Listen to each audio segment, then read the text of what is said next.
Du 23 décembre 2021 au dimanche 26 décembre 2021, les fidèles de l'Asla ont, à la faveur de 4 grandes fêtes, célébré et magnifié le puissant Guy-Émile Loufa-Seti-Kwabo. Une manière pour ces Lousoliens de témoigner leur reconnaissance à Dieu Tout-Puissant. Pourquoi ces 4 géants rendez-vous spirituels, le fidèle Jacques Ataï Ludovic nous en parle. La première fête, c'est la reconnaissance spirituelle à l'Éternel au Péage Sébaoth. Ça part du 20 au 22 décembre. Reconnaissance spirituelle parce que pour le salut de l'humanité, Dieu a fait beaucoup de choses pour l'humanité depuis la création. Ça s'est concrétisé un 20 mai 1992 de 21h du matin. L'arrivée de l'étoile de Bethléem, du mont Karikari, l'étoile de Dieu, la demeure de Dieu au Congo-Brazzaville. Après l'ouverture, le mont Karikari, du 23 au 24, nous avons la fête de la nativité de Jésus, le 25. Il s'agit de la naissance du Fils de Dieu, Dieu lui-même. C'est pourquoi le choix est porté sur vous, c'est pourquoi papa Jésus-Christ. Donc nous allons remettre. Et après ça, nous avons la dernière fête, la liberté.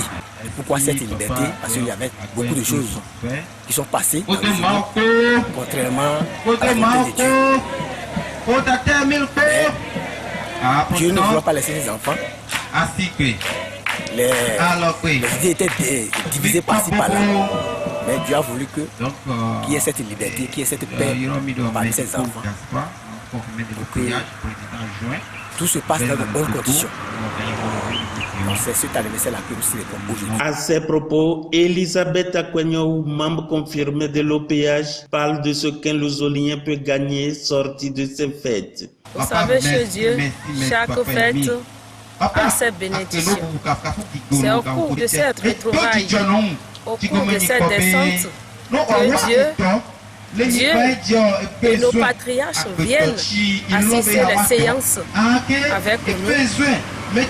Et chaque fête programmée par l'OPH, par Dieu, on a des cadeaux spirituels qu'on ne peut pas voir, mais qui se concrétisent à la suite des jours, des temps. Donc, à chaque fête, tu as un cadeau à prendre spirituellement, toujours chez Dieu. Plusieurs témoignages ont vu le jour et parlent de la grandeur et de la grande manifestation de Papa Guy-Émile Loufa-Seti-Kwabo. Je suis étudiant, j'étais en année de soutenance et puis je suis allé au cours, je suis revenu des cours. Je voulais sortir de la chambre et puis j'ai eu mal au pied. Et le mal du pied a commencé dans la nuit là. Et le lendemain, ça s'est vraiment aggravé. Allongé jusqu'aux colonnes vertébrales, j'avais mal dans tout mon corps. Et c'est comme ça on est allé dans notre divinité tronc. On est allé consulter, ils ont dit tout ce qu'ils veulent. Je suis revenu au village par la suite. On a fait des consultations, on a fait des sacrifices, mais rien ne marchait. On a quitté là-bas la suite, on est allé chez d'autres féticheurs, les marabouts. On s'est promené dans plusieurs endroits que je ne peux pas citer. Et les soins à l'hôpital, et chez les féticheurs, on faisait tout. Mais ça ne marchait pas. Et c'est comme ça ma tante, Karine Fiokwe, elle était membre de l'OPH depuis des années. Et c'est comme ça elle a décidé de me prendre et de me passer membre pour que je puisse bénéficier de la grâce de Papa Émile comme elle en bénéficiait déjà. Et c'est comme ça que je suis venu. J'ai à peine fait 2-3 mois. J'ai commencé à sentir, en tout cas déjà dans les premiers jours qu'on a passé membre, je me suis déjà senti comme libéré. Puisque j'avais comme impression, bon c'est pas comme impression, mon esprit était déjà léger, j'étais complètement à l'aise. J'avais une peur qui me hantait tous les jours. Tout le temps, c'est que la chose me chuchotait à l'oreille que tu vas mourir bientôt. Il n'y a rien à faire quoi. Parce que les consultations chez les Bokono et tout ça là, c'est que je suis déjà mort. Il n'y a plus rien à faire. Mais quand on a passé membre, les rêves, tout ça que je faisais, ça prouvait directement le contraire. Et c'est là que j'ai repris courage. Papa Émile était avec moi tous les jours. On parle, je rêve, je le vois. C'est qu'il est avec moi tout le temps. Et c'est comme ça que je suis devenu tellement courageux. J'ai affronté les petites épreuves qui ont suivi.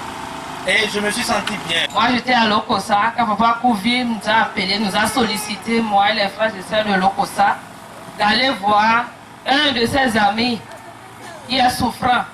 Il souffre de quoi? De la prostate. Il était à la maison, en sonde. Vraiment, et les soins aussi, vraiment, ce n'était pas ça.